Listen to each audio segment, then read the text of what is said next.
Iner aga kareba kaceps di sini. Tidak ada rumah yang dibangun dalam semalam, tidak ada sumur yang digali dengan sekali cangkul, semuanya butuh proses, maka perbanyaklah mengeluh. Selamat menjadi saksi.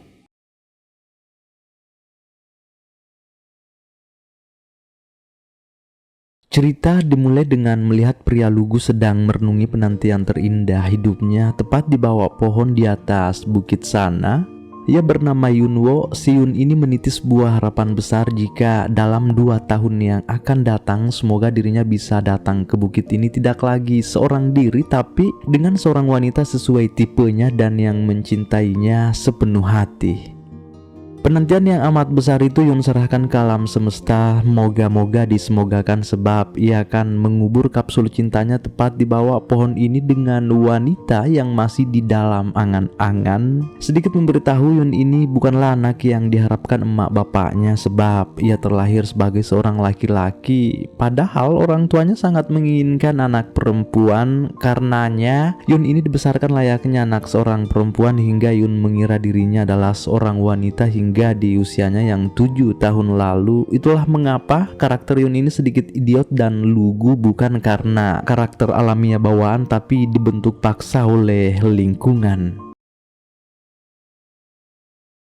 Kala di suatu waktu Yun mengira jika seiring bertambahnya usia jagungnya akan semakin mengecil, namun malah sebaliknya semakin besar dan kekar. Iya, Yun ini sudah menempuh pendidikannya sekarang sebagai seorang mahasiswa. Ner kembali ke harapan awal. Hari demi hari Yun begitu menginginkan akan hadirnya seorang wanita dalam hidupnya. Semua ini tidak ada faktor intimidasi dari siapapun, melainkan memang ia adalah seorang laki-laki normal yang pastinya membutuhkan sosok pasangan dalam hidupnya.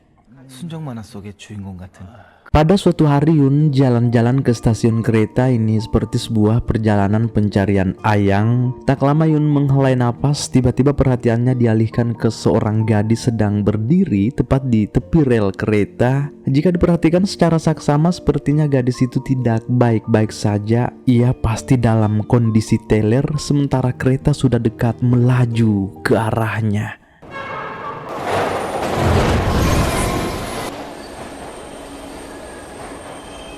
Wah, cantik sekali gadis ini. Bibirnya merah merona, tatapannya tajam bak pedang. Yun di sampingnya seketika salah tingkah. Beruntung ia masih sempat menyelamatkan nyawa wanita cantik ini, tapi karena ia dalam keadaan mabuk pun tidak ada ucapan terima kasih lalu bergoyang-goyang ke orang linglung. Pertemuan mereka tidak sesingkat yang kita kira. Yun serta gadis itu masih satu kereta. Disinilah Yun berkata dalam hati betapa menjijikkannya melihat seorang gadis cantik mabuk-mabukan. Maaf ya, itu kata Yun.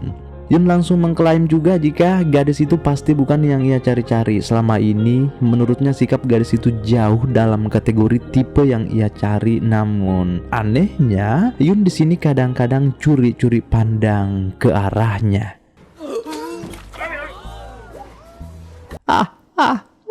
Dicor kepala botaknya si om ini, tapi baiknya ia masih bisa memaklumi jika itu bukan unsur kesengajaan. Lalu ketika si gadis sudah tak berdaya, Yun pun memutuskan turun dari kereta dan ia sampai menggendong gadis itu sebab Yun takut jangan sampai terjadi hal-hal yang tidak diinginkan, apalagi ya seorang perempuan kan mabuk berat lagi.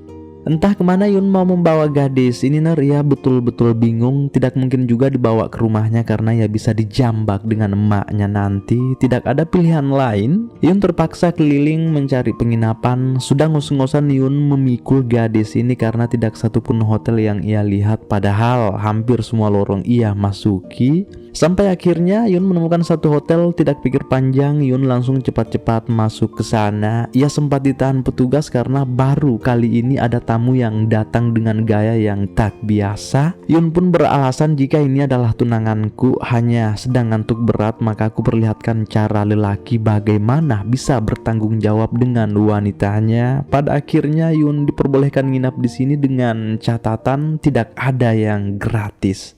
405호. Yun sudah membawa si gadis masuk ke kamar 405. Saya kira Yun di sini hanya menyimpannya begitu saja lalu pergi, namun ternyata ia tinggal juga, barangkali mau nginap menemani. Secara tak terduga Yun sempat datang memperhatikan gadis ini lebih dekat. Meski Yun sangat membenci wanita pemabuk, tapi saat ini ia heran kenapa jiwanya bisa meronta-ronta ketika saat lebih dekat memandang gadis yang ada di hadapannya. Sekarang merasa sudah mandi keringat kecapean juga. Sebelum melanjutkan tatapan itu, Yun mencoba ke toilet dulu, membasuh tubuhnya. Tak lama ia mandi, tiba-tiba ada seseorang mengetuk pintu dari luar. Tentu di sini Yun deg-degan karena jangan sampai itu penggerebekan kan.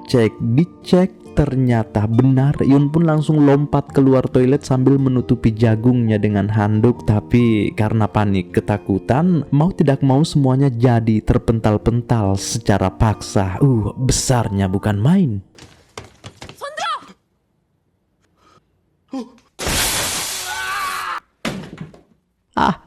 Niatnya membantu namun malah kejebak sendiri. Yun ditangkap polisi akibat dikira habis nanam jagung dengan gadis itu. Beruntung Yun dapat pemakluman jika ini hanya salah paham. Pada akhirnya dibebaskan kembali. Kini Yun telah kembali ke rumahnya. Jelas emaknya di sini murka karena baru kali ini Yun pulang hingga 1 hari 1 malam. Entah dari mana Yun dijambak habis-habisan, dikejar sana sini kayak cacing kepanasan. Sebab memang dari dulu seperti itulah Yun dididik, sangat overprotective, diperlakukan seperti anak gadis.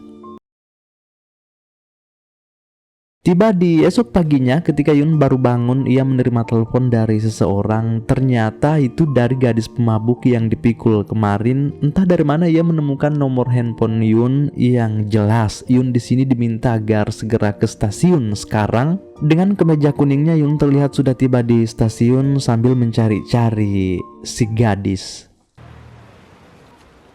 너냐? 네? 왜 안 따라오고? Mereka benar-benar ketemu lalu sang gadis terlihat mengajak Yun ke sebuah kafe. Sebelum masuk ke inti pembicaraan, sang gadis memperkenalkan diri. Ia bernama Lisa.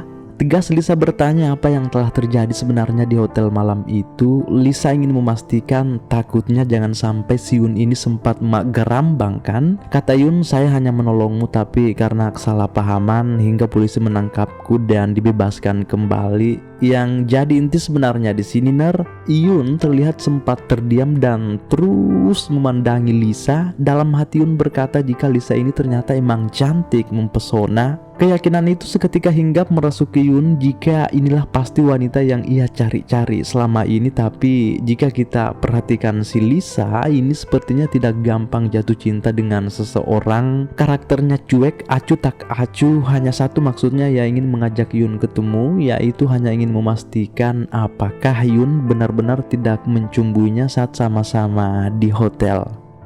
Saat semuanya sudah jelas, Lisa sempat memesan beberapa botol soju. Ia minum sampai teler lagi. Disinilah Yun langsung merasa emosi sebab ia begitu membenci gadis pemabuk. Entah kenapa si Lisa ini kuat sekali minum. Yun sampai geram melihatnya. Begitu Lisa meneteskan air mata, Yun sampai shock.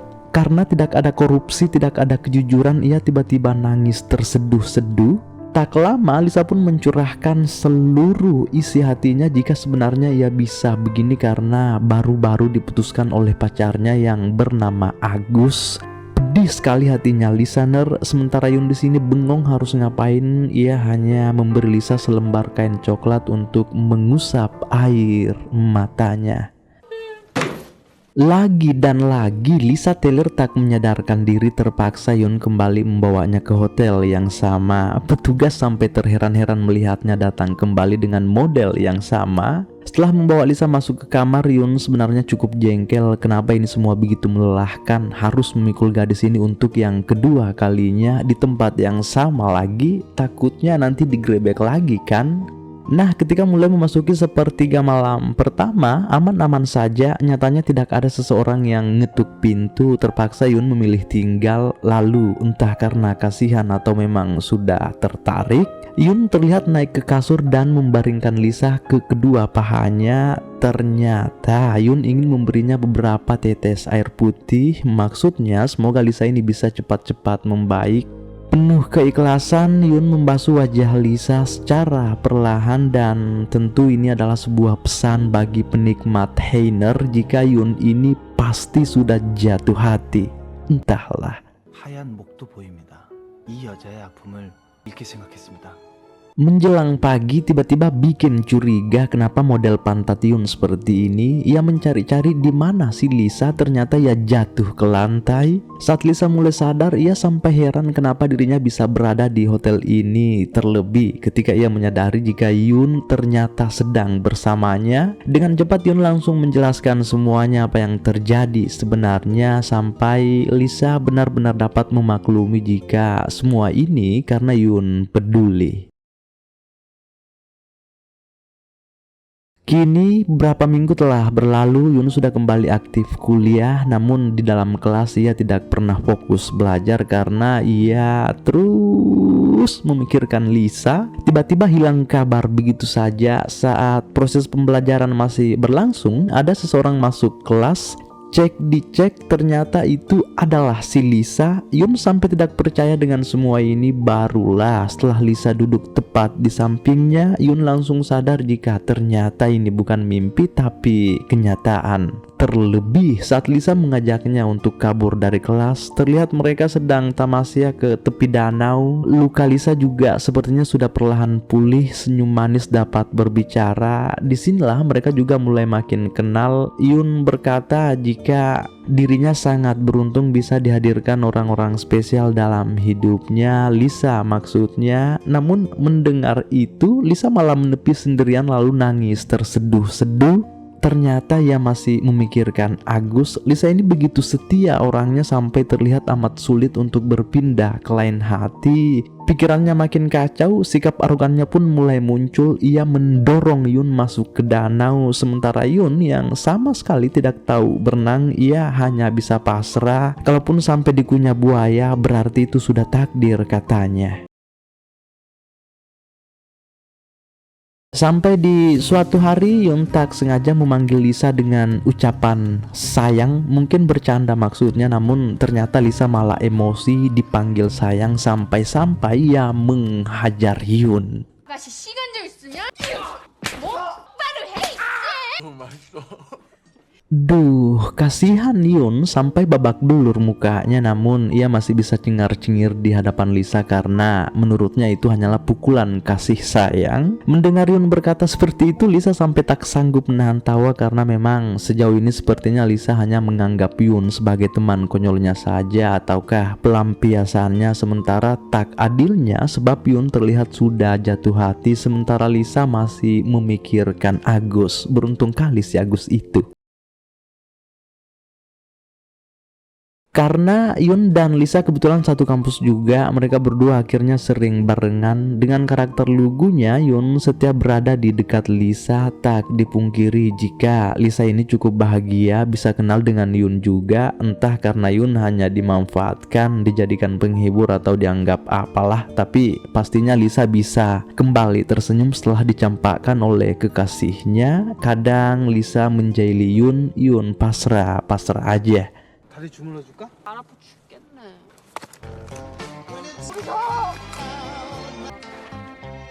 Yun, sebaik itukah dirimu bro? Kesana kemari mereka main kejar-kejaran. Demi cinta Yun rela tersungkur. Sampai malam hari mereka main. Lalu kini Yun sudah mengantar Lisa pulang ke rumahnya. Main hujan-hujanan. Cukup romantis malam ini meski cinta masih bertepuk sebelah tangan. Saat hendak bernaung di bawah pohon, Lisa pun menunjuk jika yang di sana itu adalah rumahku. Seketika Yun ternganga melihatnya. Ternyata Lisa ini anak konglomerat. Lalu saat hendak masuk ke rumahnya, Lisa sempat melempar tatapan penuh makna ke arah Yun. Meski itu sejenak tapi amat tajam. Yun yang tidak berbalik tapi sebenarnya menyadari tatapan itu, hatinya tiba-tiba terguncang. Dinginnya hilang, serasa ingin lompat memeluk Lisa tapi takut ditonjok juga. Tidak ada kejadian apa-apa, Lisa sudah masuk ke rumahnya. Yun pun juga sudah pulang dengan segala keyakinannya jika Lisa pasti sudah jatuh hati dengannya. Tak jauh Yun berjalan, tiba-tiba ia mendengar suara tak mengenakan dari arah rumah Lisa.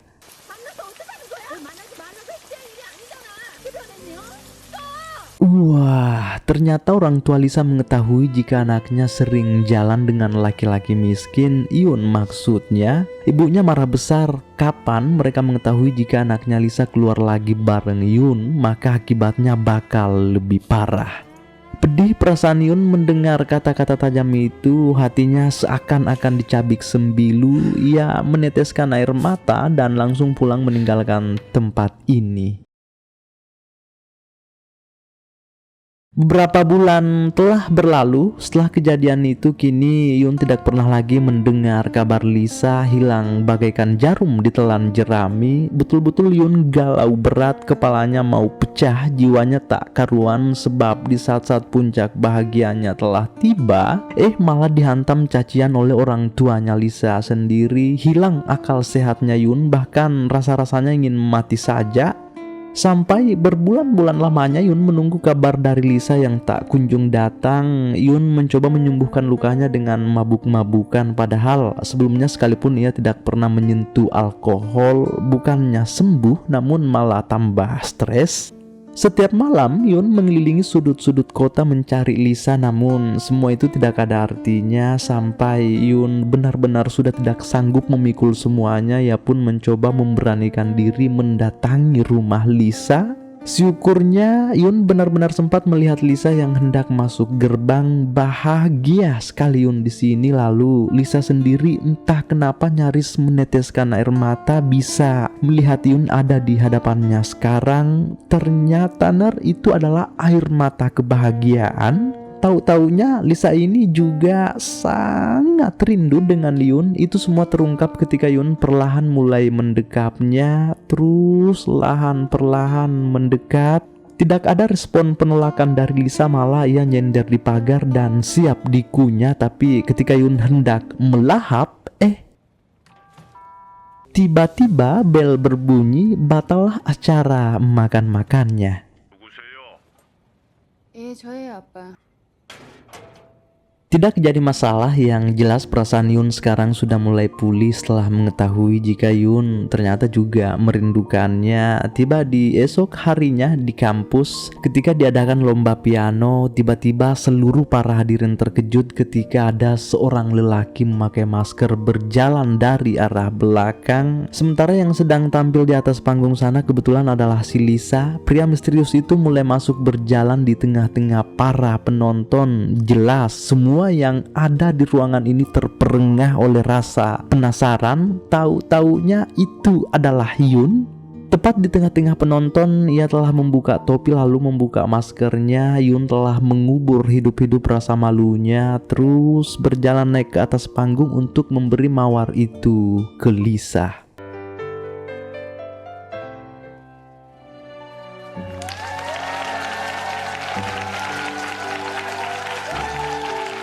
Yun telah mengguncang suasana sampai satu ruangan ini jadi heboh. Yun telah menunjukkan kepada dunia tentang keberanian dan ketulusan, tapi ternyata keseriusannya masih diragukan oleh Lisa. Di esok harinya Lisa mengajak Yun ke sebuah puncak. Dari atas bukit ini Lisa meminta satu permintaan ke Yun, di mana ia menyuruh Yun untuk naik ke puncak gunung yang ada di seberang sana. Jauhnya minta ampun, tingginya minta ampun, itu sepertinya sangat mustahil, namun ternyata Yun benar-benar melakukannya. Disinilah Lisa percaya 1000% jika Yun benar-benar mencintainya tanpa pamrih. Lisa telah mengutarakan kekaguman dan rasa cintanya ke Yun. 현우야! 미안해. 대리야! 어쩔 수가 없나 봐. 미안해. 현우야!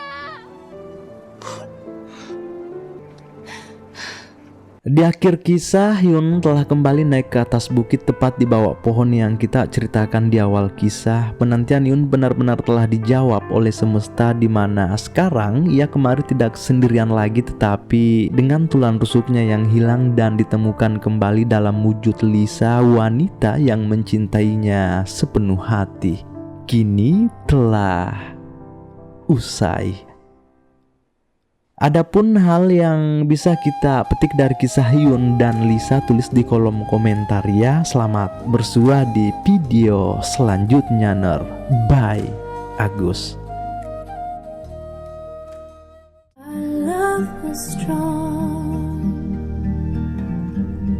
I carry on without me. And every time I try to fly, I fall without my wings. Feel so small. Guess I need you, baby. And every time I see you in my dreams, I see your face haunting me. Guess I need you, baby. I make believe that you are here.